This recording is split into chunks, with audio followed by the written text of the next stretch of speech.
kasih, terima kasih.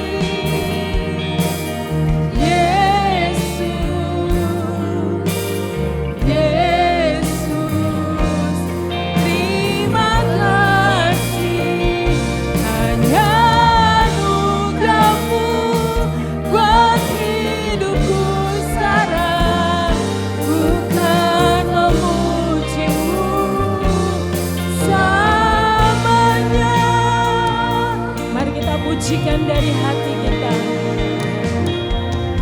Ku ada sebab anugerah-Mu, ku ada karena kasih-Mu, Tuhan Yesus. Ku berterima kasih buat katakan terima kasih.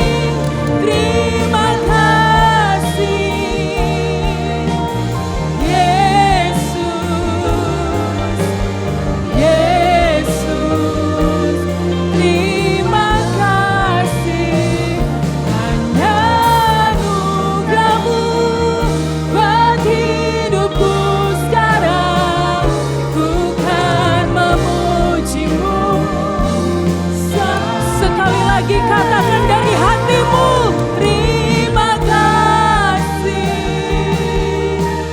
Yesus, Yesus, terima kasih hanya anugerah-Mu buat hidupku sekarang, bukan memuji-Mu. Bukan memuji-Mu, bukan memuji-Mu. Ini janji kami, bukan memuji-Mu, memuji-Mu selamanya. Terima kasih Allah Masyikaya. Terima kasih Yesus, terima kasih. Ya Allah ya Syikiri, ya Allah ya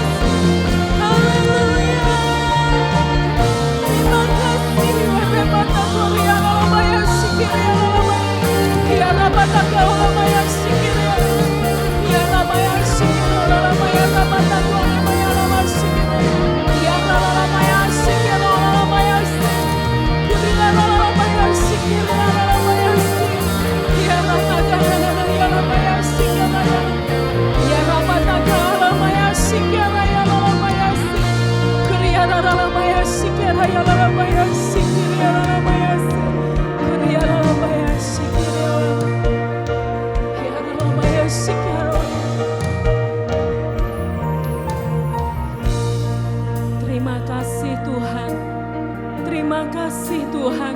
Katakan terima kasih Tuhan, terima kasih Tuhan Yesus.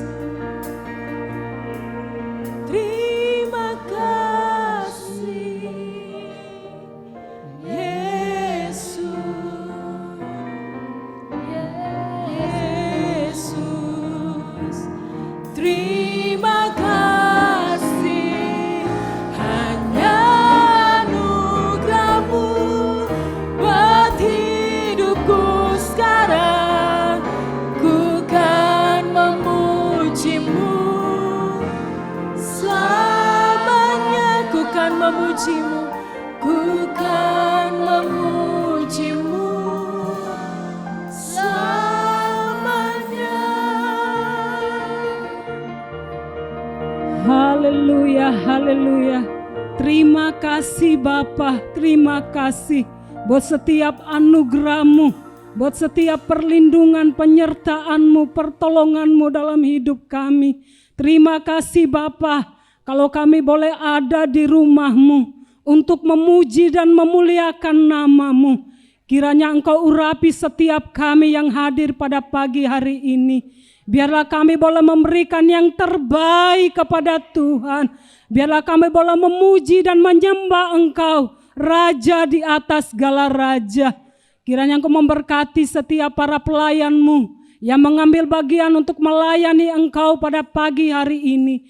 Kiranya Engkau urapi dengan kuat kuasa darah-Mu. Biarlah setiap pelayanan yang mereka berikan, semuanya untuk kemuliaan nama Tuhan. Juga kami berdoa untuk hamba-Mu yang telah Engkau mempersiapkan untuk memberkati, untuk memberitakan kebenaran firman-Mu. Kiranya Engkau urapi Bapa. Biarlah setiap firman yang sudah disiapkan itu untuk kebutuhan kami jemaat-Mu di tempat ini. Terima kasih Bapa, jikalau masih ada kuasa kegelapan, roh iblis, roh asing apapun yang mengganggu jalannya ibadah kami pada pagi hari ini, kami bersatu hati memanggil nama-Mu yang berkuasa. Hanya di dalam nama Tuhan Yesus Kristus kami patahkan, kami hancurkan, kami tolak. Dan biarlah kuat-kuat Kudus-Mu yang sudah ada di tempat ini berkuasa sepenuhnya. Terima kasih Bapa, terima kasih. Hanya di dalam nama Tuhan Yesus Kristus kami sudah berdoa dan mengucap syukur. Haleluya, amin. Haleluya, Tuhan Yesus mengasihi kita semua. Saya mau absen dulu. Siapa di tempat ini yang merasa badannya gemuk? Angkat tangan. 1, 2, banyak. Yang merasa badannya kurus, angkat tangan. Yang matanya sipit, angkat tangan. Matanya bulat, angkat tangan. Kita semua beda-beda, ada yang hitam, ada yang putih, ada yang bulat, mata sipit. Ada satu lagu lama yang sudah lama enggak kita nyanyikan, kita mau nyanyikan. Kita tes dulu ya. Hitam atau putih, kulit hitam, kulit putih, hitam atau putih, mata bulat, mata sipit, semuanya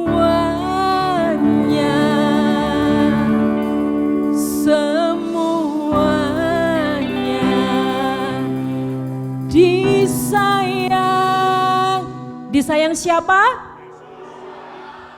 Jangan kasar, Yesus gitu, yang lembut. Disayang tuh. Kurang. Sama-sama ya. Disayang Tuhan. 3, 2, 1. Disayang. Lebih tulus lagi. Disayang. Kemuliaan buat Tuhan. Mainkan.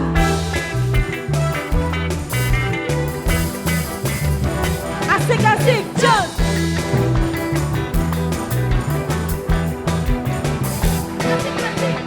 Hitam atau putih, kulit hitam, kulit putih, hitam atau putih, rambut keriting, rambut lurus, semuanya disayang Tuhan. Hitam atau putih, kulit hitam, kulit putih, hitam atau putih, mata bulat, mata sipit, semuanya disayang Tuhan. Tuhan Yesus mengasihimu. Tuhan Yesus mencintaimu. Tanpa memandang suku bangsa, semua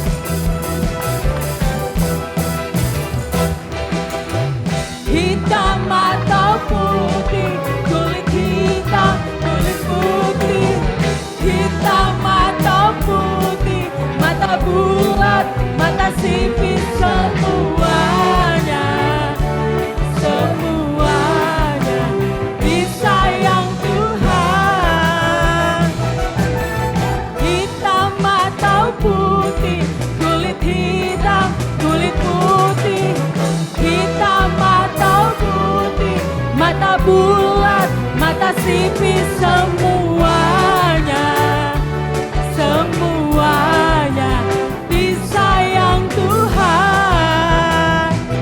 Tuhan Yesus mengasihimu, Tuhan Yesus mencintaimu, tanpa memandang suku bangsa, semua berharga di mata Tuhan. Tuhan Yesus mengasihimu, Tuhan Yesus mencintaimu, tanpa memandang suku bangsa, semua berharga di mata Tuhan. Di mata siapa? Di mata Tuhan. Asik-asik, jos. Asik-asik, jos.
Haleluya. Mari kita sama-sama bangkit berdiri. Kita mau bersorak-sorai buat kasih Yesus yang luar biasa.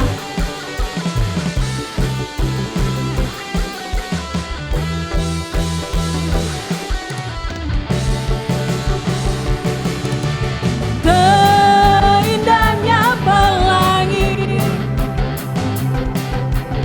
terangnya mentari, namun Kau yang terindah, hanya Kau yang termegah. Walau badai menghadang dan bumi pun bergoncang, namun Kau kan setia menjagaku selamanya. Sungguh nyata kasih-Mu di sepanjang hidupku. Dengan darah-Mu Kau tebus dosaku. Sungguh nyata kasih-Mu di sepanjang hidupku. Segenap hatiku hanya untuk-Mu.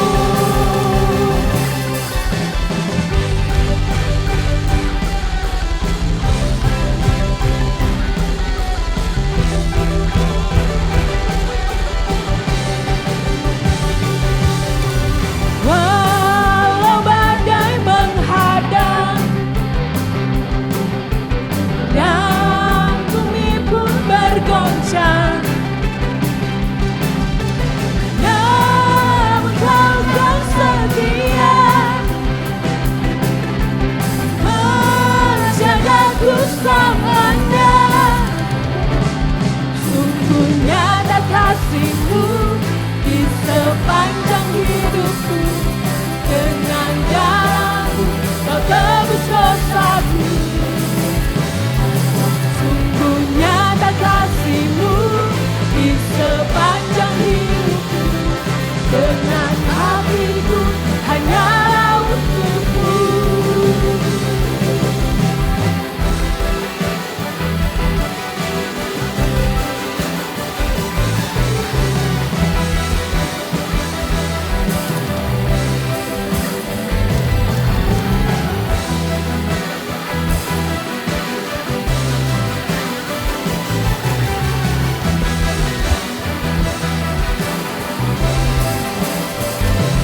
Sungguh nyata kasih-Mu di sepanjang hidupku.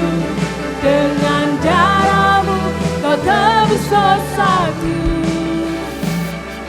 Sungguh nyata kasih-Mu di sepanjang hidupku. Segenap hatiku hanya untuk-Mu.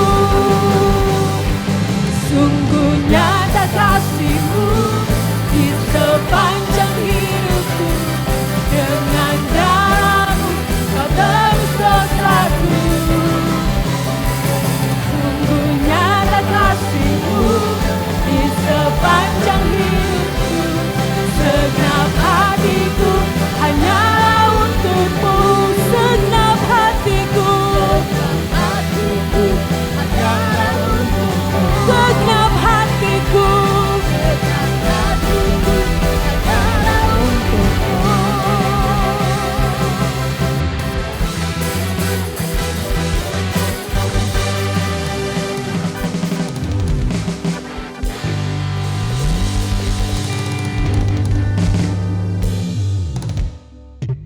Haleluya. Tidak terasa kita sudah ada di bulan yang ke-10 di tahun ini. Beberapa bulan lagi kita akan mengakhiri tahun 2023. Kalau kita melihat ke belakang, kita masing-masing pribadi pasti punya pengalaman pribadi bersama dengan Tuhan. Betapa anugerah Tuhan sungguh luar biasa dalam hidup saya dan saudara. Penyertaannya sempurna, pertolongannya tidak pernah terlambat. kasih-Nya tidak pernah habis. Haleluya. Penyertaan-Mu Tuhan, segalanya bagiku. Hadir-Mu di hidupku, terutama bagiku. Penyertaan-Mu Tuhan, segalanya bagiku. Hadir-Mu di hidupku, terutama bagiku. Anugerah-Mu,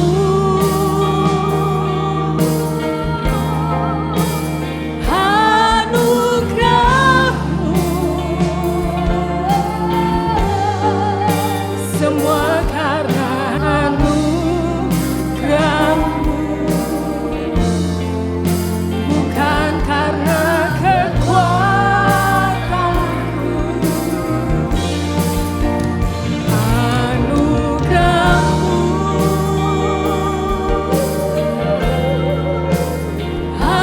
anugerah-Mu Tuhan, kasih dan sayang-Mu, sumber kekuatan bagiku. Anugerah-Mu, anugerah-Mu,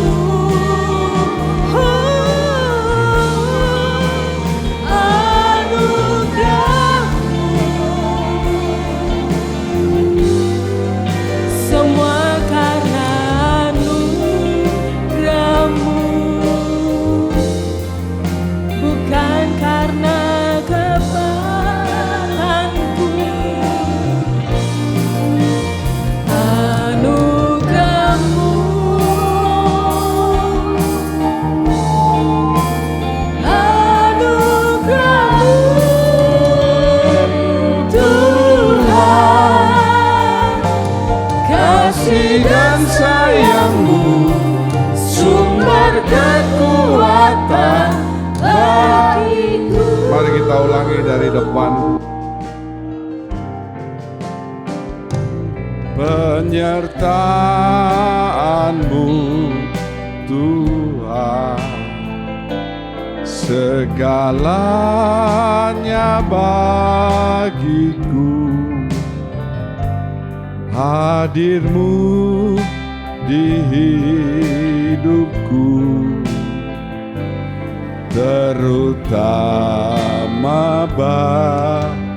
semua mengangkat suaranya.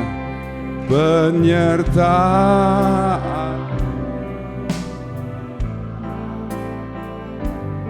segalanya bagiku.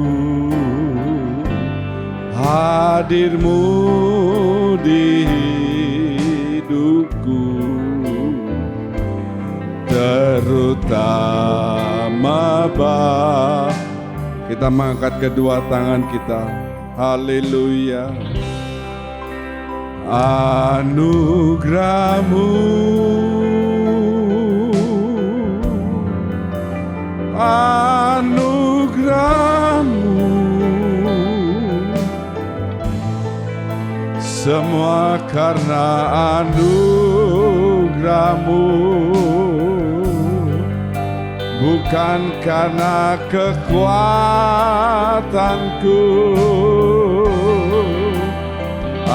Anugerah-Mu,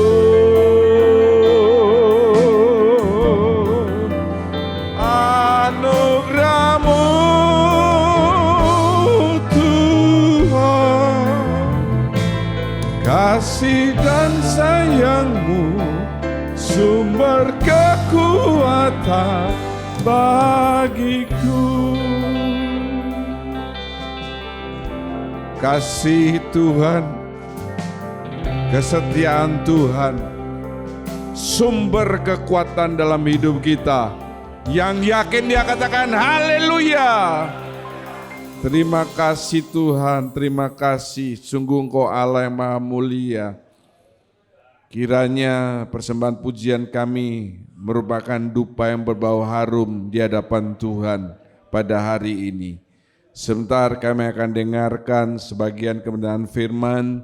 Kalau masih ada kuasa gelap yang ingin mengganggu, bersatu hati kami katakan bersama, dalam nama Tuhan Yesus Kristus, pergi dari hati kami. Ruangan ini ada roh Tuhan yang menguasai sepenuhnya. Terima kasih Bapa, segala puji syukur kami naikkan dalam nama Tuhan Yesus. Semua mengasihi Tuhan mengakhiri dengan amin. Kasih salam paling tidak 5 orang. Kiri kanan saudara, katakan Tuhan Yesus memberkati ya. Tuhan Yesus memberkati. Haleluya, haleluya, haleluya. Terima kasih, silakan duduk. Shalom semuanya. Saya sering ke Denpasar tapi enggak ke GBT. Ya, enggak ke tempat ini, sudah lama ya. Terakhir bulan Juni kemarin saya ke Denpasar tapi tidak melayani di sini karena ada kepentingan lain soalnya ya. Jadi puji Tuhan kalau hari ini saya diberi kesempatan untuk boleh melayani, menyampaikan firman Tuhan. Nama saya sudah disebutkan sama John Paul, biasanya dulu sore, biasanya banyak sorenya ya. Oke, kita akan belajar firman Tuhan, kita melihat di dalam 2 Samuel pasal yang ke-5. Kita akan belajar dari satu pribadi yang jarang dibahas oleh kebanyakan hamba-hamba Tuhan atau pembicara-pembicara. Pagi hari ini kita akan melihat tema daripada firman ini dari tokoh ini, yaitu hidup yang berdampak untuk orang lain. Ya, artinya tentunya dampak positif, bukan yang negatif ya tentunya. Kita lihat 2 Raja-Raja 5 pasal yang pertama, 2 Raja-Raja 5 pasal yang pertama sampai dengan ayat 1 sampai yang ketiga saja. Naaman disembuhkan. Naaman, panglima Raja Aram, adalah seorang terpandang di hadapan tuannya dan sangat disayangi, sebab oleh dia Tuhan telah memberikan kemenangan kepada orang Aram. Tetapi orang itu, seorang pahlawan tentara, sakit kusta. Orang Aram pernah keluar bergerombolan dan membawa tertawan seorang anak perempuan dari negeri Israel. Ia menjadi pelayan pada istri Naaman. Berkatalah gadis itu kepada nyonyanya, sekiranya tuanku menghadap nabi yang di Samaria itu, maka tentulah nabi itu akan menyembuhkan dia dari penyakitnya. Amin, terima kasih. Nah, saudara, saya percaya saudara jarang mendengar khotbah mengenai gadis kecil ini. Ya, seringkali kalau Anda dengar tentang Naaman, pasti Naaman disembuhkan dari apa? Kustanya. Yang dibahas pasti juga tentang Elisa, Gehasi. Tapi jarang orang menyinggung soal gadis kecil ini. Padahal ini sumbernya. Dalam arti begini, Naaman tidak akan pernah mencari Elisa kalau tidak diberitahu oleh gadis kecil ini. Betul enggak? Ya, makanya saya kasih tema bahwa judul kita hari ini adalah bagaimana kita sebagai orang Kristen, hidup kita harus berdampak kepada orang lain, tentunya yang positif. Ya, gadis kecil ini hidupnya sangat berdampak untuk keluarga Naaman. Kenapa? Karena kita tahu dari gadis kecil informasi didapatkan oleh istri Naaman, disampaikan kepada Naaman, dan Naaman langsung pergi untuk mencari siapa? Elisa. Ya, dia menghadap rajanya dulu. Kalau dia ngomong dia akan pergi ke daerah ini, akan bertemu dengan Nabi Elisa yang dikasih tahu oleh gadis kecil ini. Betul enggak? Saya percaya bahwa Naaman tidak akan sembuh dari kustanya, dalam arti cerita ini tidak akan terjadi kalau gadis kecil tidak memberikan informasi kepada istrinya Naaman. Ya, perhatikan baik-baik ini. Kita lihat di sini bahwa Naaman walaupun dia seorang panglima yang sangat disegani, karena perhatikan baik-baik, bukan Naaman yang hebat, Tuhan yang memberikan kemenangan. Betul nggak? Ya, sampai rajanya itu salut, istilahnya hormat, sangat betul-betul bangga dengan Naaman. Tapi sayangnya satu, Naaman kenapa? Kusta. Sayangnya cuma itu. Seluruh sekujur tubuhnya, saudara. Ya, bahkan pada waktu ini saya cerita dulu waktu dia ketemu Elisa, suruh Elisa mandi di Sungai Yordan, mencelupkan tubuhnya 7 kali aja dia enggak mau. Karena Sungai Yordan apa? Terkenal sungai yang kotor, sampai hari ini juga kotor. Saya pernah ke Israel beberapa tahun yang lalu, karena pendetanya waktu dari gereja yang Protestan, dia ketemu saya, dia ngomong, Pak Nehemia, hamba Tuhan ya? Iya. Seorang penginjil ya? Iya. Berarti bisa baptis dong di mana-mana? Boleh, bisa. Kalau gitu besok Pak Nehemia yang baptis ya di Sungai Yordan. Oke. Tapi saya mau khotbah dulu, karena banyak orang Indonesia seringkali baptis hanya untuk pamer-pameran ke orang lain. Bahwa sudah dibaptis di mana? Sungai Yordan. Padahal kolam renang sini lebih bersih. Betul nggak? Airnya lebih bening, sana mah kotor. Saya waktu masuk lihat, kotor banget, makanya Naaman enggak mau waktu itu. Ya, belum lagi banyak binatang berang-berang yang wah di sungai itu, belum lagi burung camar, dia terbang, enggak cuma terbang, jatuhin bom atom. Gimana? Plung, plung, plung, waduh. Saya betul-betul bersyukur sama Tuhan, karena yang saya baptis waktu saya ngomong sebelum baptisan, saya sampaikan firman Tuhan, dan hanya 4 orang yang memberi dibaptis, kadang ngerti firman. Ya, nah saya baptis, salah satunya memang anak saya sendiri yang belum dibaptis. Jadi dia minta dibaptis di sana, baptis, cepat-cepat keluar, kalau enggak kedinginan. Karena saya ke sana pas musim dingin, bulan Desember. Ya, oleh sebab itu perhatikan baik-baik, jangan minta dibaptis karena hanya untuk pamer-pamer ke teman-teman, salah. Betul? Saya pikir Nusa Penida lebih bagus bersih pantainya, betul enggak? Ya, lebih jernih, saudara. Nah, balik ke sini. Anak gadis ini enggak pernah diperhitungkan, tapi justru dialah yang menjadi sumber penyebab kesembuhan siapa? Naaman. Nah, kalau Anda pingin untuk menjadi dampak yang positif untuk orang lain, belajar dari gadis kecil ini. Yang pertama saya mau bahas mengenai gadis kecil ini, yang pertama begini. Saya mau tanya kepada saudara semuanya, namanya siapa? Punya nama enggak? Tapi punya. Ya mungkin Juminten lah, mungkin Sarinem lah, mungkin siapalah. Tapi namanya ada enggak ditulis di Alkitab? Tidak ada. Gadis kecil ini adalah pribadi yang menggambarkan orang yang tidak pernah mengejar kepopularitasan diri.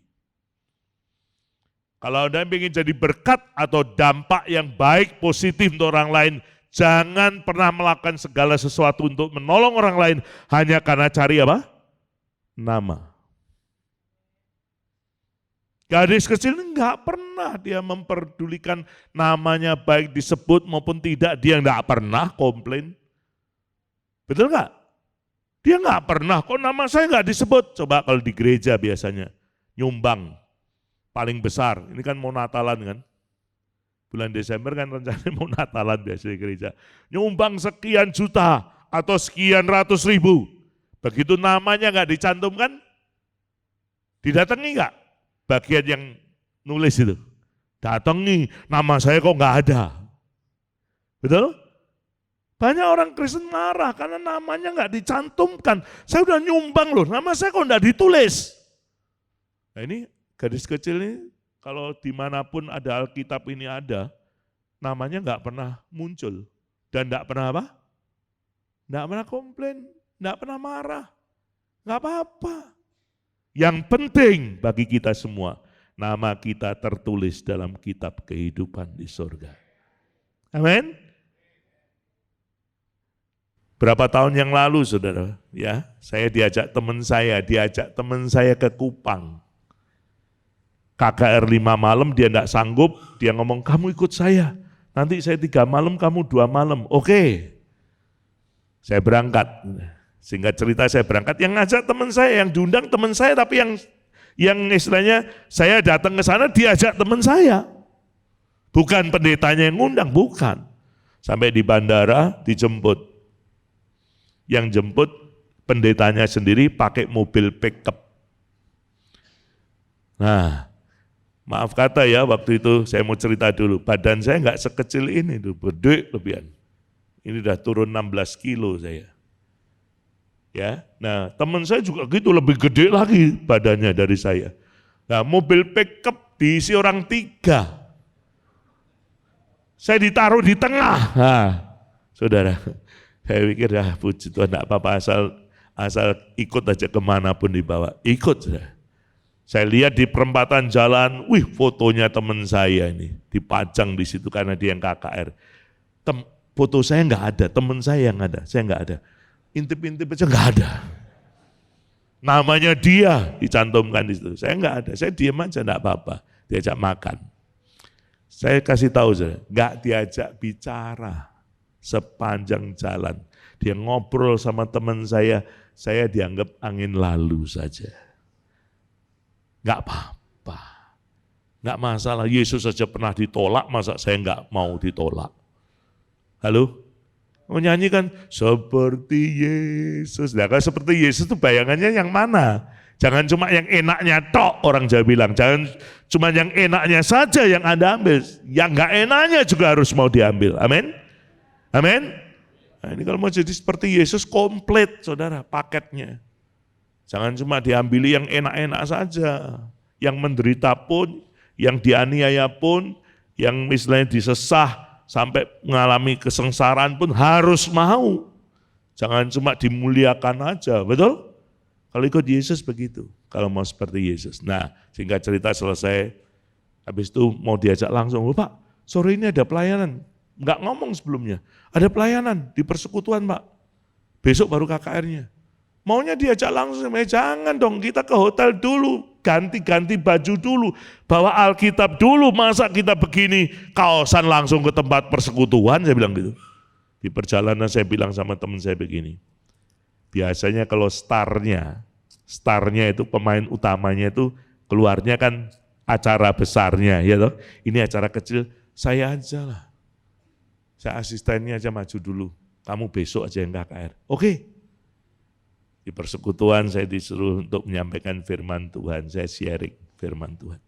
Begitu selesai saya menyampaikan firman Tuhan, pendetanya berdiri dan berkata begini, saudara-saudara, tidak salah saya mengundang Pak Nehemia.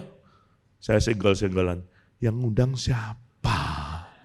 Saya itu cuma diajak aja sama teman saya, bukan dia yang ngundang saya. Saya enggak diundang sama sekali, diajak ngomong aja enggak. Saya ketawa sama teman saya, senggol-senggolan aja. Nah, singkat cerita saudara, begitu selesai ibadah itu, terus KKR besoknya, hari kedua saya nyampaikan firman, tiba-tiba pendetanya itu datangi saya. Dia ngomong gini, Pak Nehemia, kenapa? Boleh enggak saya konseling? Loh, konseling kok sama saya? Saya bilang, sama yang kamu undang ini loh, saya bilang, jangan saya dong. Ya toh, etikanya kan begitu. Kamu enggak ngundang saya, konseling sama saya, salah. Kamu konseling sama yang undang dulu, yang kamu undang dulu, baru nanti dengan saya. Oh iya, tanya sama teman saya, dikasih jawaban, enggak puas. Sampai di tempat makan, di jamu makan, dia deketi saya lagi. Menurut Pak Nehemia gimana pelayanan saya? Saya bilang, oh kamu pengen jawaban saya. Satu kata pendek, enggak lama-lama. Apa Pak? Tutup. Kamu enggak usah menggembalakan, kamu bukan gembala. Panggilanmu bukan di situ. Serahkan ke orang lain. Betul? Kalau bukan bagian kita jangan. Lihat jari tangan saudara, coba dilihatin gini. Ada berapa macam? Nah, 5. Maaf tidak merendahkan yang mungkin disabilitas bukan ya, tapi perhatikan 5. Saya mau tanya, tempatnya ada yang berubah enggak? Hah? Ibu jari di sini tetap ya toh, telunjuk di sini betul? Yang paling tengah, yang paling panjang ini tetap di tengah. Ya, jari manis tetap di situ, bagian cincin-cincin kalau pernikahan pertunangan di situ, dan kelingking, betul nggak? Nggak pernah berubah. Jadi kita harus ada pada posisi kita yang Tuhan mau. Terus dia bilang, lu kok tutup? Tutup. Karena kamu bukan gembala. Saya bilang, makanya saya beritahu ya, Anda enggak dikenal, enggak apa-apa. Yang penting dikenal Tuhan. Amin. Enggak masalah. Jangan komplain. Ini gadis kecil enggak pernah komplain, namanya enggak disebut juga diem aja dia. Enggak masalah, yang penting dia jadi berkat. Amin. Yang penting hidupnya dia berguna bagi orang lain, berdampak yang benar untuk orang lain. Nggak penting, popularitas itu nggak penting. Saya beritahu, Alkitab berkata kepada kita, kalau Yesus ditinggikan, maka dia akan membawa banyak orang datang kepadanya. Betul? Betul? Di dalam Injil Yohanes ditulis begitu. Ya, tapi jujur ya, secara jujur terang-terangan, kalau Natalan foto cekrek di foto cekrek, begitu foto dipajang, yang Anda cari siapa? Foto yang dipajang tuh, yang dicari fotonya siapa? Saya mau tanya. Ya fotomu sendiri, betul nggak? Bukan punya orang lain, punya Anda. Mana ya saya? Mana ya saya? Wah, cari punyanya sendiri. Halo? Betul apa betul? Tapi itu salah apa betul? Loh betul ya? Kalau mau niru firman ini sebetulnya nggak penting. Nggak usah cari punya kita sendiri juga nggak apa-apa. Jangan marah-marah, kok saya nggak dicantumkan di sini ya, kok saya nggak difoto ya. Difoto maupun tidak, bukan hal yang utama. Anda difoto sama malaikat. Betul nggak? Buktinya, kalau mau hujan kan foto terus malaikatnya. Bung, sampai ada bunyinya, betul nggak? Kilat-kilat menyambar itu difoto ada sama malaikat Tuhan. Ya, nah saudara perhatikan baik-baik, gadis kecil ini nggak pernah cari popularitas diri. Hebat. Pokoknya dia harus jadi berkat. Amin. Kalau ingin jadi berkat, nggak usah.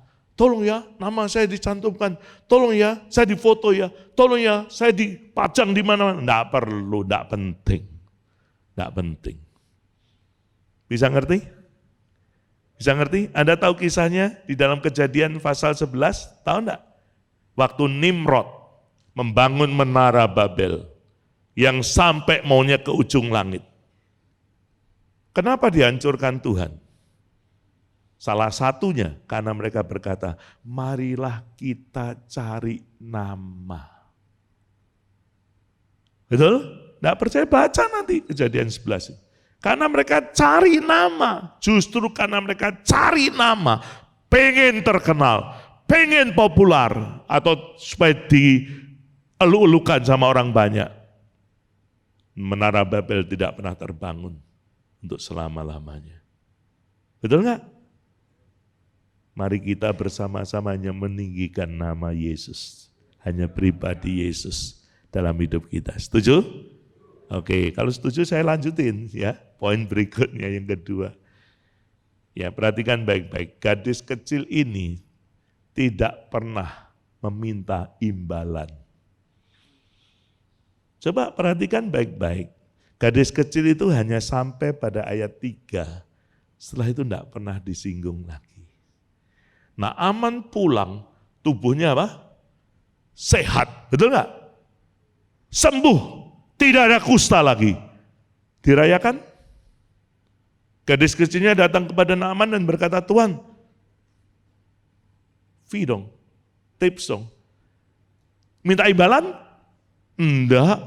Gadis kecil tidak berkata, pestakan saya dong, buat acara besar-besaran buat saya, kan saya sudah berjasa. Tidak. gadis kecil ini tidak pernah minta imbalan. Makanya kalau nolong orang, ya, hidupmu supaya jadi berkat untuk orang lain, jangan minta apa? Imbalan. Kalau saya nolong orang, saya bilang sudah cukup. Orangnya mau ingat, mau enggak, bukan urusan saya. Urusan dia sama Tuhan, betul? Jadi gak loro hati orang dia bilang. Enggak sampai kepahitan, enggak sampai kecewa. Coba perhatikan baik-baik, banyak orang Kristen kalau datang ke saya beberapa itu, Pak, saya enggak ngasih perpuluhan di gereja ini Pak.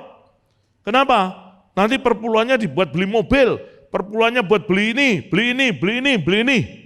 Cuma saya tanya satu hal aja begini, yang nyuruh ngikuti kamu ngasih perpuluhan terus diikuti itu siapa? Maksudnya kalau kamu udah ngasih perpuluhan, siapa yang ngajari kamu ngikuti perpuluhan itu dibuat apa, dibuat apa, dibuat apa? Mana ayatnya? Ada nggak di Alkitab?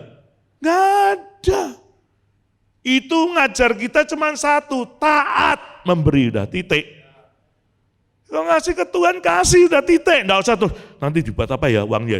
Itu orang yang tidak punya kerjaan. Betul enggak? Saya memang nggak mau, kasih ya kasih sudah. Betul? Ribut berapa waktu yang lalu. Gimana ngasih perpuluhan enggak? Enggak. Kalau saya cuma berkata begini, terserah lu mau kasih mau enggak, urusanmu sama Tuhan, bukan sama si A, si B, si C. Betul? Katanya kalau perpuluhan itu belum memberi, katanya. Itu baru mengembalikan uang Tuhan, katanya. Ya toh? Mengembalikan aja belum, makanya di gereja Tuhan atau di tempat ibadah banyak pencuri-pencuri rohani. Nah itu katanya punya Tuhan tapi enggak dikasihkan. Ya kasihkan loh kalau punya Tuhan, betul enggak? Ya toh? Saya bilang, saya tidak pakai prinsip perpuluhan lagi, saya bilang gitu. Kenapa Pak? Saya belajar dan dengar firman Tuhan, hamba Tuhan ngomong, kita enggak zamannya perpuluhan, zamannya 100% untuk Tuhan. Betul enggak? Banyak orang Kristen perpuluhan masih banyak yang pelit tuh. Halo? Ngasih perpuluhan aja enggak loh. Ini saya ingat cerita yang saya baca di artikel. Ada seorang anak Tuhan kerja, ya kerjanya dulu cuma sederhana, kecil. Begitu dapat perpuluhan, dia ngomong gini sama pendetanya, dia konseling, Pak, doain saya dong supaya saya bisa dapat kerjaan lebih bagus, jadi perpuluhannya bisa lebih banyak katanya. Oke, didoain sama pendetanya. Begitu didoain, enggak lama dia dapat kerjaan yang lebih bagus. Perpuluhannya lebih bisa banyak, betul enggak? Ya, makin berkembang, perpuluhannya bisa jutaan. Mulai apa? Biasa kalau uang keluar jutaan mulai apa? Mulai pelit, mulai menghitung. Aduh sayang ya kalau segini kasihkan Tuhan. Datang lagi ke pendetanya. Pak, saya kok ngasih perpuluhan jutaan Pak, terlalu banyak. Doain dong Pak, supaya perpuluhan saya sedikit. Dulu sedikit, dia enggak mau ngasih banyak. Didoain sama pendetanya baik. Tuhan Yesus, anakmu ini memberi perpuluhan tidak banyak. Pengennya sedikit dalam nama Yesus. Kembalikan dia pada pekerjaannya semula. Kaget udah. Yang didoain kaget, lu kok doain saya begitu Pak? Nah, katanya maunya perpuluhannya apa? Sedikit. Ya kalau kamu perpuluhan sedikit kan penghasilan harus sedikit. Kembalikan ke pekerjaannya yang semula. Kaget dia langsung buka mata dan ngomong sama dia, kok didoain begitu? Nah katanya mau ngasih sedikit. Banyak orang Kristen sama Tuhan pelit. Betul nggak? Nah, ngomong sama sebelahnya, aku kenal satu orang pelit di dunia ini. Kalau sampai dia tanya, siapa? Ya kamu itu, tuding sebelahmu. Sama Tuhan pelitnya luar biasa, saudara. Padahal yang butuh bukan Tuhan. Tuhan tidak butuh uang saudara. Yang butuh itu biaya operasional untuk pelayanan. Seperti begini listrik, bayar enggak?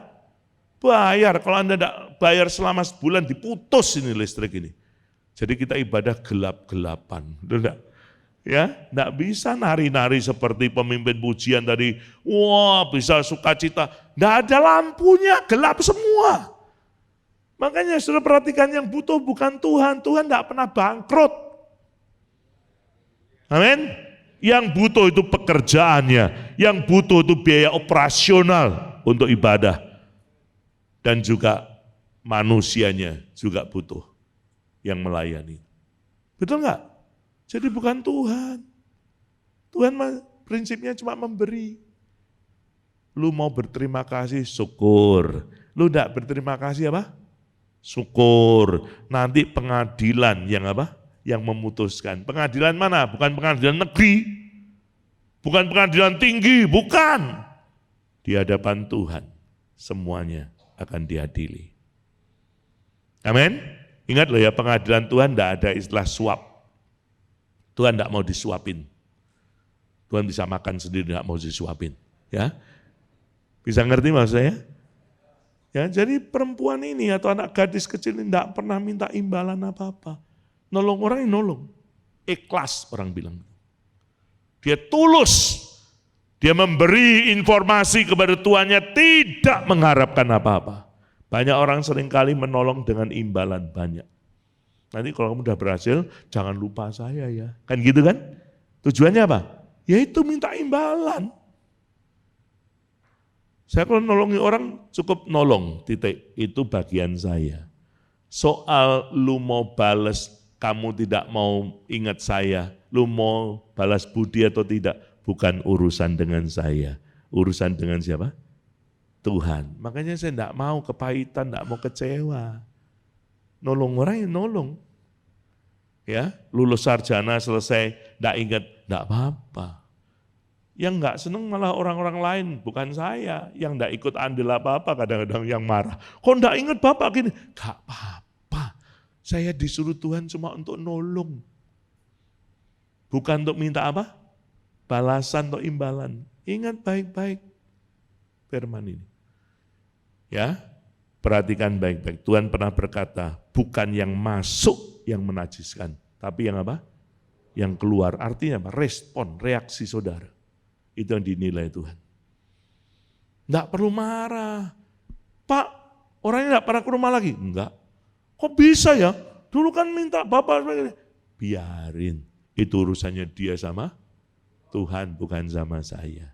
Saya udah selesai. Udah melakukan kewajiban tugas saya untuk menolong dia. Titik.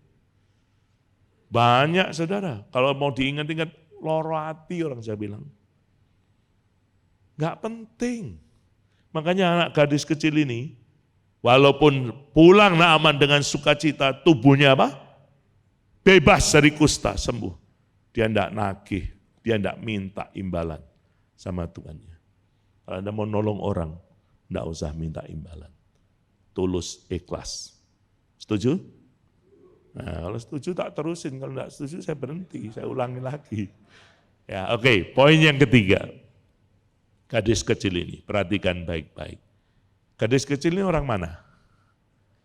Israel ini gara-gara pemimpin pujian nyanyi lagu tadi loh. Mata belok, mata sipit. Saya enggak tersinggung, memang mata saya sipit. You know? Nah gara-gara itu Tuhan apa? Sayang. Amin. Amin.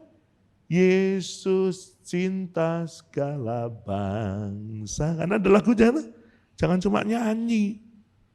Harus praktek dalam hidup. Makanya anak atau gadis kecil orang Israel. Naaman orang mana? Halo? Naaman orang mana? Aram. Itu musuhan. Nah kalau gadis kecil ini pendendam dalam arti dia nggak mau karena lihat lain suku, lain bangsa, lain rasnya itu beda. Nggak mau saya nolong dia. Buktinya kalau mau nolong orang nggak boleh melihat golongan, suku apa, agama apa, enggak usah. Makanya saya setuju NKRI harga mati, setuju saya. Bhinneka Tunggal Ika, setuju saya, 100%. Karena Bhinneka Tunggal Ika walaupun berbeda-beda, tetap satu jua. Betul enggak? Pernyataan Sumpah Pemuda, kita ini bangsa Indonesia, satu bahasa, bahasa Indonesia. Satu bangsa, bangsa Indonesia. Amin? Amin? Biar difoto dulu Pak. Daripada mencucu Pak. Tidak apa-apa. Nah, perhatikan ini saudara. Jadi gadis kecil ini lihat Naaman, orang Aram, dia tidak berkata, bukan sukuku, bukan bangsaku. Enggak. Kalau mau jadi berkat untuk orang lain, berdampak benar untuk orang lain, tidak usah membeda-bedakan. Saya nolongi orang semuanya tidak banyak yang Kristen. Ya, saya nolongi orang tidak banyak yang Tionghoa. Enggak. Saya kalau pelayanan ke pedalaman, ya nanti Desember saya balik ke pedalaman Kalimantan. Saya enggak pernah lihat dia orang Dayak, orang apa, enggak. Pokoknya firman itu harus dikatakan dengan benar, nyanyian dipujikan harus dilakukan. Ku tak pandang dari gereja mana. Betul? Katanya kan gitu kan, lagu itu. Asal kau berdiri atas firman-Nya, kau saudaraku dan kau saudariku. Jangan cuma cuap-cuap, praktekin. Saya enggak pernah tanya, lu suku mana? Lu dari gereja apa? Enggak pernah. Tak kasih tahu ya. Ini gereja apa organisasinya? GBT itu. Betul enggak? GBT, GBDI, Baptis, apa? Istilahnya gereja-gereja organisasi yang macam-macam itu banyak di neraka. Sungguhan, saya ngomong begini bukan enggak ada alasannya. Seorang hamba Tuhan dia dapat penglihatan pernyataan Tuhan lewat mimpi. Waktu dia dibawa Tuhan ke surga, ketemu sama malaikat di surga, dia tanya, saya mau tanya, untungnya bukan orang Indonesia, ini orang luar negeri. Ada enggak orang Metodis? Enggak ada. Oh, Presbyterian? Enggak ada. Ada enggak orang di sini Assembly of God? Enggak ada. Baptis? Enggak ada. Pentakost? Enggak ada. Loh, kok enggak ada semua? Lah di mana mereka semua? Di neraka. Loh, lah kalau yang di surga siapa? Hanya orang-orang yang percaya kepada Tuhan Yesus yang masuk ke surga. Makanya yang mengandalkan, mengunggulkan denominasinya neraka. Kenapa? Karena denominasi kebanyakan orang tidak bisa akur. Betul nggak? Duduk aja tanya, Bapak dari mana? Oh saya dari Pentakosta. Oh salah, cari tempat lain. Bapak dari mana? Oh saya dari GB. Oh salah, bukan, cari lagi yang lain. Bapak dari mana? Oh saya dari HKBP. Nah ini benar nih, cocok ini, cocok. Neraka. Hanya karena perbedaan denominasi. Nggak mau kumpul sama yang dikatakan katanya saudara seiman. Malaikat berkata, "Prak." Saudara seiman itu hanya orang yang percaya menerima Yesus sebagai Tuhan dan Juru Selamat. Tidak ada embel-embel atau latar belakang denominasi. Asal kamu percaya Yesus Kristus, sama-sama kita saudara di dalam Tuhan. Nah, nyanyi kan gitu kan kalau nyanyi. Ku kasihi kau dengan kasih Tuhan, katanya.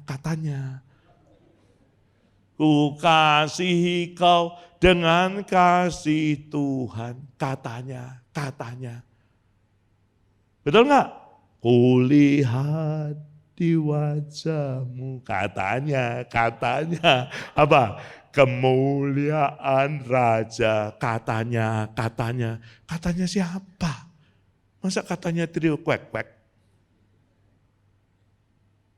Jadi kalau melihat, begitu dia lihat bukan satu suku, kan langsung kulihat di wajah, melengos, artinya tuh membuang wajahnya ke tempat lain.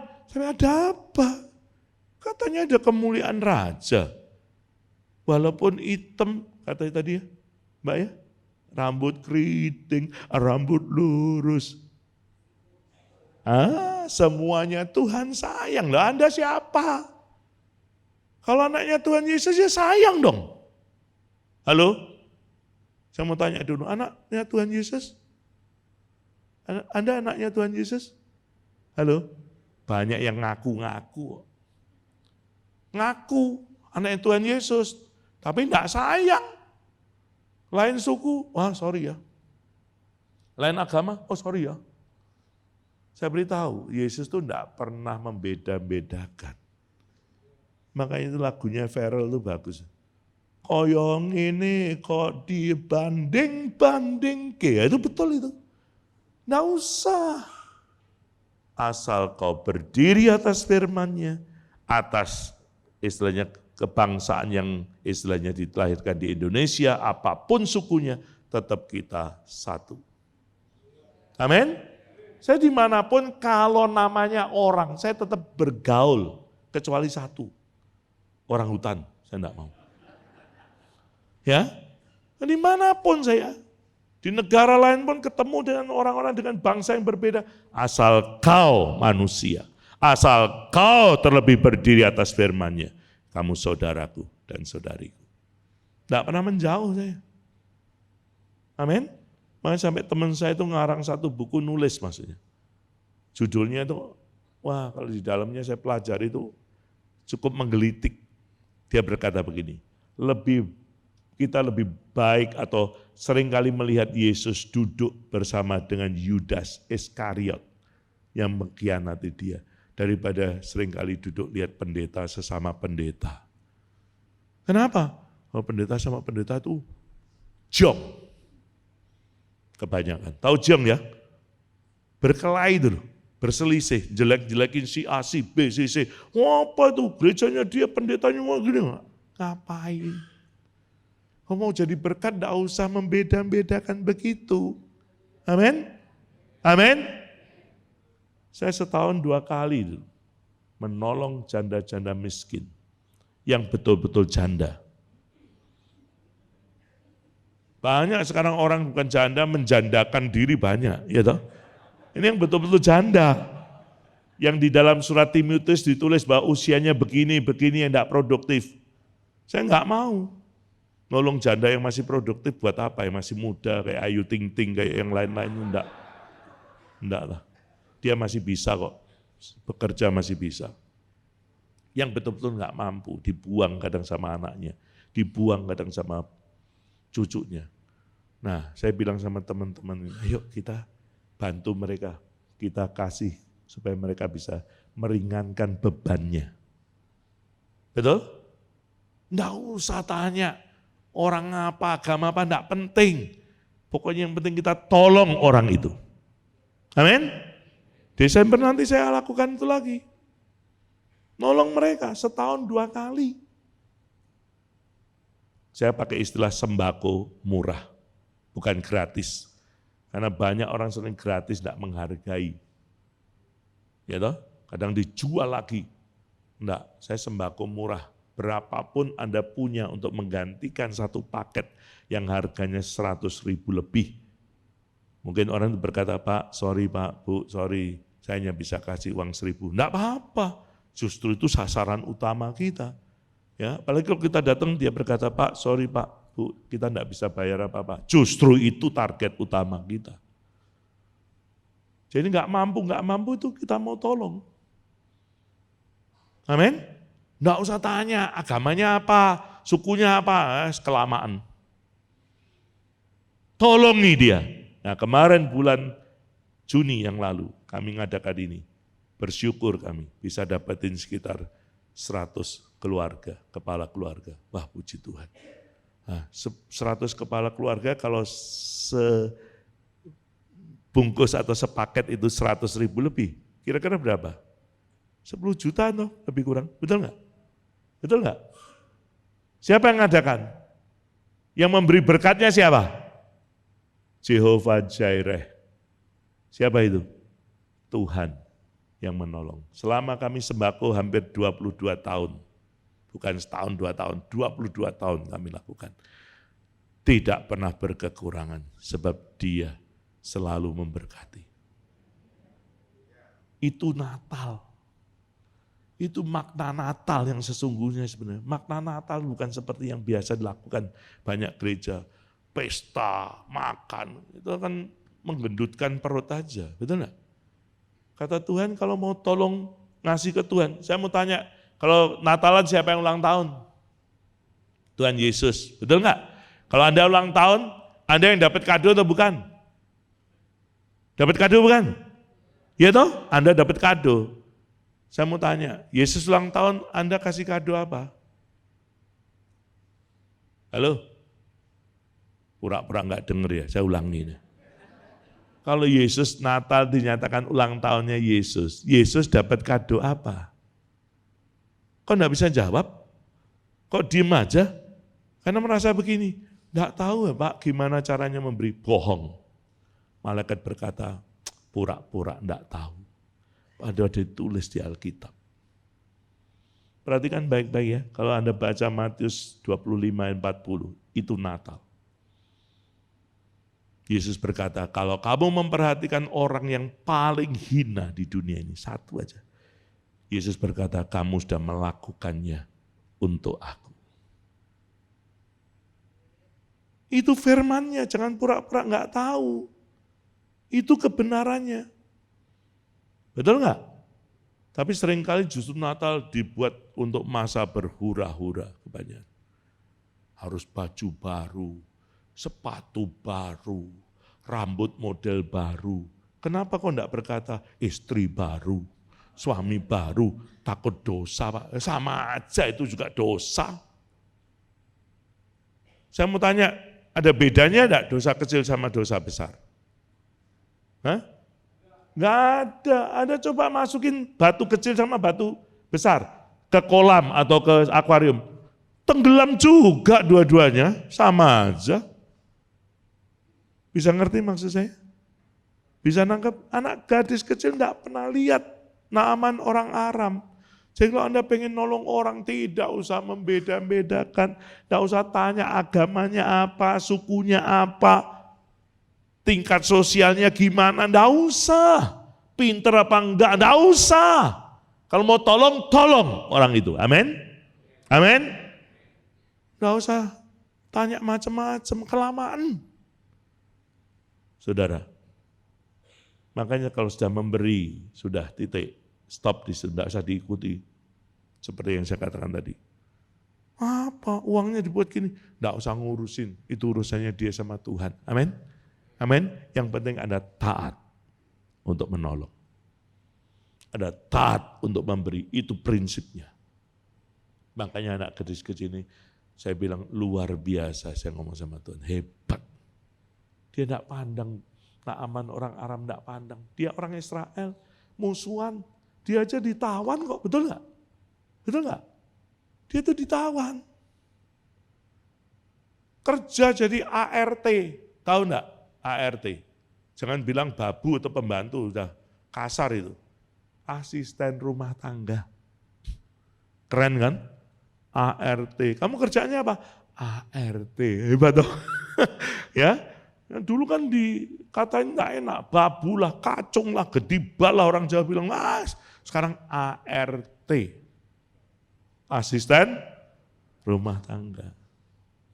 Tapi dia bisa lihat tuannya, aduh perlu ditolong. Nggak usah lihat bangsa mana. Yang penting saya mau tolong Tuhan saya. Setuju? Setuju? Ini penting buat kita. Jadi kalau mau nolong orang, enggak usah lihat suku, enggak usah lihat agamanya, enggak usah lihat kulitnya, enggak usah lihat model rambutnya. Oh kalau keriting ya tak tolongi, kalau enggak keriting enggak saya tolongi. Jangan begitu. Tadi nyanyinya rambut keriting, rambut lurus, semuanya Tuhan sayang, betul? Betul? Jangan kalau nolong lihat dulu matanya sipit enggak ya? Belok atau sipit ya? Enggak usah. Enggak usah lihat kulitnya hitam atau putih ya, enggak usah. Tuhan enggak pernah membedakan begitu. Setuju? Yesus datang untuk semua orang. Siapapun itu. Baik dari tingkat yang paling rendah sampai yang paling tinggi. Dia mengasihi. Enggak usah lihat dia. Jangan dibeda-bedakan. Lu orang bodoh sama orang bodoh sana.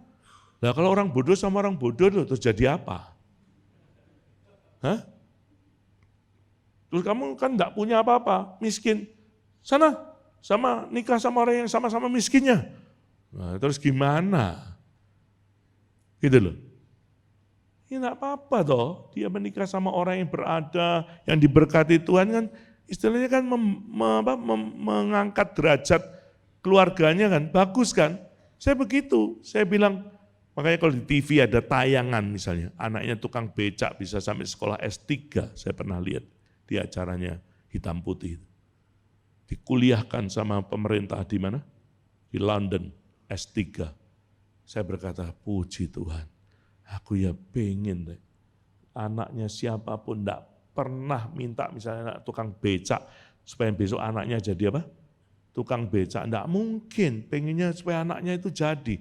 Makanya anaknya tukang bakso, anaknya tukang tambal ban. Saya bilang, kuliah kamu, sekolah yang tinggi. Kalau sampai ada kendala apa-apa, ngomong sama saya. Bicara sama saya, kita usahakan supaya kamu bisa lulus menjadi sarjana. Amin? Amin? Kristen itu harus begitu. Jangan lihat yang enggak-enggak. Anda seringkali berhalusinasi. Saya disuruh Tuhan menolong yang sesama kayanya, yang sesama pinternya. Enggak, Tuhan saya Yesus Kristus enggak pernah begitu. Tuhan saudara beda-bedakan enggak? Beda-bedakan enggak? Tuhan Yesus enggak pernah membeda-bedakan. Setuju ya?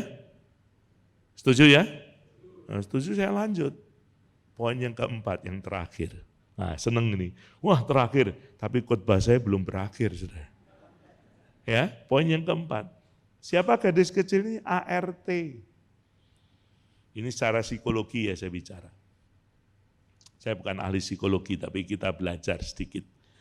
ART, asisten rumah tangga itu jarang dihargai. Betul nggak? Anda kalau punya ART, perkataannya ART gini-gini Anda terima semua? Tidak. Siapa dia? Apalagi ini anak kecil, wah. Anak kecil ngomong enggak usah dianggap, enggak usah enggak usah dihargai, enggak usah dinilai. Anak kecil kok asal ngomong dia mungkin. Enggak dihargai, enggak diperhitungkan. Biasanya begitu. Coba enggak percaya nanti baca tentang kisah Daud. Begitu Daud yang masih remaja itu, masih kemerah-merahan, dilaporin sama tentaranya ke siapa? Saul kok? Betul enggak? Kepada Saul kan? Begitu Daud masuk, Saulnya berkata apa? Nah, kok anak segini disuruh perang, gimana sih? Balik pulang ke rumah, betul nggak? Baca itu nanti. Suruh pulang ke rumah, masih amat sangat kecil untuk perang. Sedangkan Goliat sudah dari kecil dia latihan perang. Daud ini apa? Gembala kambing, domba ayahnya, suruh pulang. Ya, nggak usah dari situ deh. Pada waktu pemilihan penggantinya Saul, lihat Daud lagi. Begitu Samuel masuk, kita nggak akan duduk makan sebelum apa? Anakmu ini dipanggil untuk datang ke sini. Maju masuk si Daud. Dia sebagai anak kecil, ngoyor masuk aja. Samuel begini, loh kok kecil? Masa ini yang diurapi Tuhan katanya. Tapi Tuhan berkata apa? Samuel, berdiri. Inilah dia, urapi dia. Daud masih remaja, masih suka main layang-layang. Tahu enggak? Daud masih suka main gundu, main kelereng, masih kecil. Masih remaja, dikatakan Alkitab, perhatikan baik-baik. Wajahnya masih apa? Kemerah-merahan. Lihat kanan kiri istri Anda, merah-merah tapi bukan kemerah-merahan. Dempulan semua itu, betul enggak? Pakai apa istilahnya, Bu? Ah, itu dia. Dia ngerti dia karena sering pakai ibu ini. Blush on, merah-merahi semua. Daud nggak ada, asli loh katanya. Kalau Anda ke lereng Gunung Dieng, ya di daerah pegunungan Dieng, itu banyak anak-anak yang masih kemerah-merahan, kecil-kecil. Rambutnya gimbal. Kalau di sana, saya pernah ke sana. Nah, saya perhatikan baik-baik. Anak kecil biasa nggak direken orang Jawa, nggak diperhitungkan. Tapi kenapa? Kok istrinya siapa? Naaman kok terima itu, percaya itu, ngomong sama suaminya. Suaminya perhatikan, kita baca ayat 4 ya, bagian pertama aja, singkat aja yang di ayat 4. Perhatikan, lalu pergilah siapa? Naaman, titik. Lalu apa? Pergilah, begitu dengar langsung apa? Pergi. Kok bisa hebat perkataan ART ini, gadis kecil ini. Begitu dia ngomong kok langsung direspon, betul? Kok langsung dihargai, kok langsung ditanggapi. Langsung Naaman pergi kepada rajanya, pamit mau pergi, nemui Elisa. Ada apa perkataan gadis kecil ini? Ini kunci yang keempat, perhatikan baik-baik. Pemain musik bisa siap, nanti kita naikkan lagu ini. Perhatikan baik-baik, hanya satu yang memodali gadis kecil ini, yang dia bisa punya perhatian besar. Kenapa? Hatinya dipenuhi dengan belas kasihan. Banyak orang Kristen lihat orang-orang di jalanan, tetangganya tidak bisa makan, cuek. Banyak, bukan sedikit. Tidak peduli, tidak ada belas kasihan. Coba kalau ada belas kasihan. Begitu masuk ke rumah makan, ada orang minta-minta, langsung ngomong apa? Kalau punya belas kasihan, Pak, sudah makan belum? Kalau belum diapain? Diajak masuk, ayo dibeliin makan. Diperhatikan karena ada belas kasihan.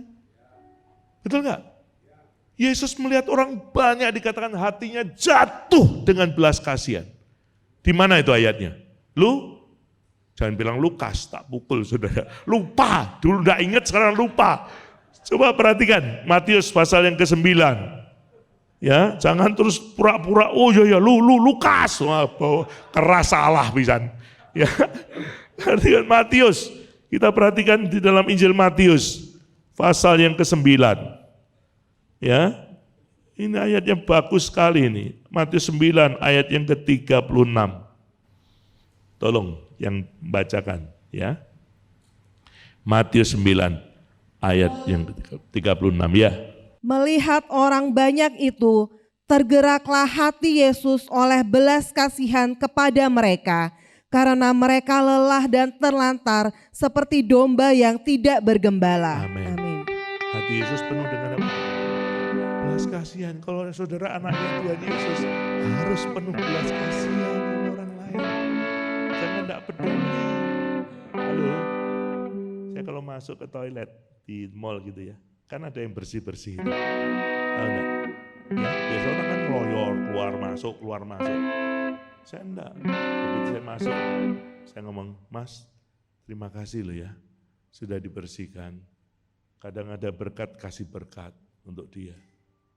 Itu hati kalau orang penuh dengan belas kasihan mesti say thank you. Pasti. Anda kan enggak toh? Keluar masuk toilet ya sembarangan toh. Pokoknya melebu, selesai pelepasan, keluar, enak ngeloyor aja. Enggak pernah say thank you. Say thank you. Terima kasih Pak, terima kasih Mbak. Keluar. Ada berkat, kasih berkat. Amin. Bisa ngerti? Saya percaya kalau Anda bersikap seperti anak kecil ini, penuh dengan belas kasihan, banyak jiwa bertobat, terima Yesus. Amin. Gereja itu dibutuhkan yang seperti ini. Bukan acuh tak acuh, bukan. Coba perhatikan, Anda sadar nggak sadar, Anda parkir misalnya. Kalau di sini bayar parkir berapa Pak? 2.000 tuh, cuman 2.000 loh, dipanggil bos. Iya enggak? Halo? Anda hanya bayar 2.000 dipanggil bos. Hebat enggak itu? Potongan gini dihargai dipanggil bos. Anda maaf kata, Anda menghargai yang Anda kasih enggak? Saya mau tanya. Kadang-kadang uangnya dilempar gitu ya. Kurang ajar. Ya, tukang parkir itu contoh yang paling bagus. Itulah sebenarnya Tuhan dengan kita. Semua yang kita miliki titipan. Betul? Buktinya tukang parkir mobilnya banyak itu, di bawah mobilnya Pak John semua. Begitu selesai bayar 2.000, pergi semua, tukang parkir enggak kecewa tuh. Karena dia enggak merasa memiliki, itu punyanya orang lain, betul? Sama yang kita punya ini bukan punya kita, Yesus yang memberikan ke kita. Halo? Makanya jangan berkata begini, sing penting, orang Jawa bilang, sing penting aku selamat.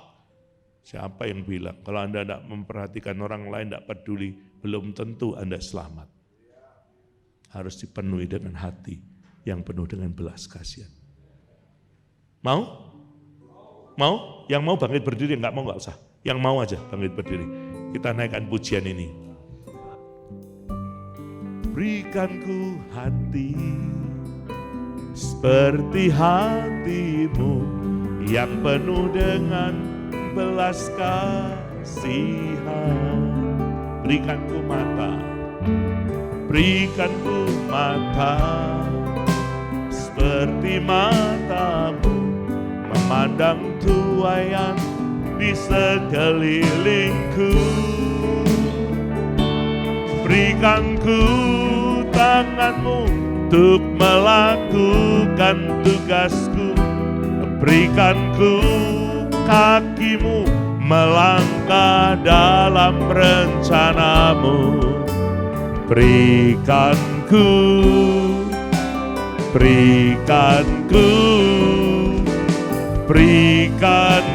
hatimu. Lagi sekali dengan kesungguhan hati kita. Berikan ku hati seperti hatimu yang penuh dengan belas kasihan. Yes. Berikan ku mata seperti matamu, lihat tuaian di sekelilingku. Berikan ku tanganmu untuk melakukan tugasku. Berikan ku kakimu melangkah dalam rencanamu. Berikan ku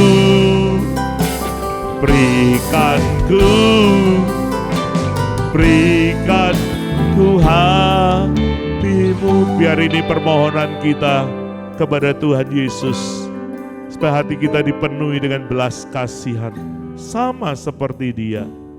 Di mana kita mau melihat di sekeliling kita banyak orang-orang yang membutuhkan keselamatan, banyak orang-orang yang membutuhkan pertolongan. Jangan berpangku tangan, saudara. Ulurkan tangan, tolong mereka, bantu mereka sebisa saudara, semampu saudara, serela saudara, dengan penuh kasih. Biar hatimu hari ini dipenuhi dengan belas kasihan Tuhan.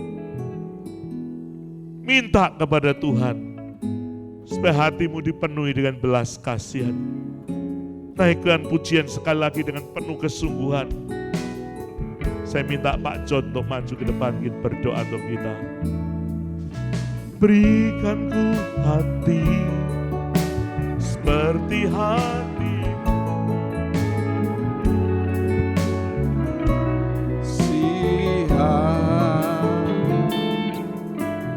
berikan ku mata seperti matamu, memandang tuaian di sekelilingku.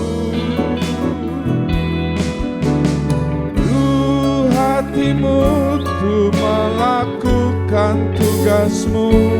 Berikan ku kakimu melangkah dalam rencanamu. Berikan ku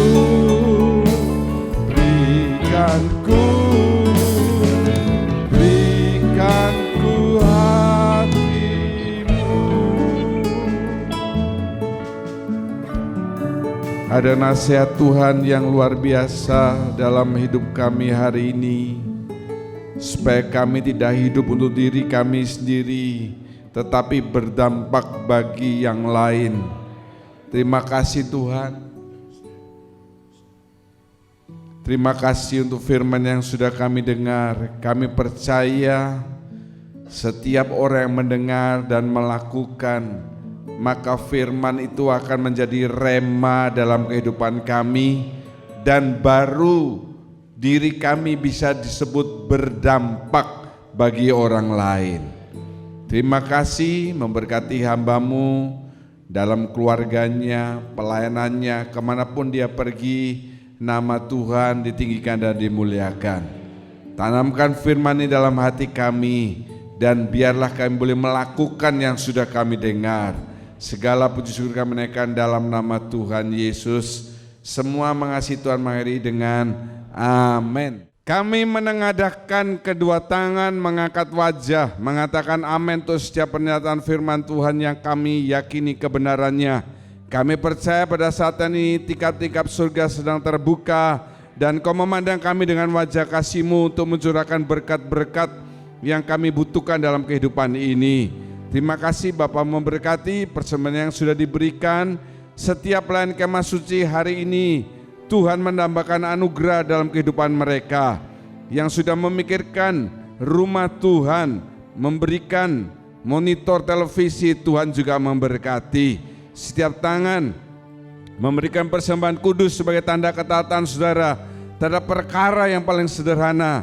Sebaliknya firman Tuhan yang mengatakan sendiri, Tuhan akan mengembalikan berlipat kali ganda dalam kehidupan saudara, dan janjinya ya dan amin adanya.